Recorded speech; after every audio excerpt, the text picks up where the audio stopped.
Cuba was in the headlines quite a bit this week, first for reopening diplomacy with the U.S., and then for announcing it eradicated mother-to-infant transmission of HIV. Yes, Cuba is the first country certified by the World Health Organization for eradicating mother-child transmission of the disease that causes AIDS. But hold on. It was also the first country to apply for certification, and certification only means that the rate of mother-to-child transmission is less than 5%, so not completely eradicated. Other countries have since followed in Cuba's footsteps and applied for certification. The New York Times reported the next ones in line are Bulgaria, Moldova, Turkmenistan, and Thailand.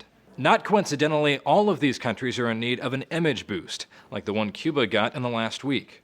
Economic woes have hounded Bulgaria since 2009, which hasn't been helped by rampant corruption in the formerly Soviet nation.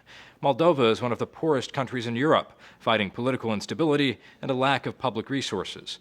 In 2011, Turkmenistan reported only two cases of HIV in the country, but that impressive number is likely fixed by the autocratic government, which was developed under the rule of eccentric former dictator Saparmurat Niyazov, noted for a poor record of public welfare. Thailand was an HIV prevention success story in the 90s, but the 21st century has seen increased risk for STDs in the country, brought on by weakened prevention programs. The country is also recovering from a political crisis in the last 2 years that caused violent protests and a coup. All these countries could benefit from the same good press Cuba has gotten, which likely motivated them to apply for eradication certification in the first place.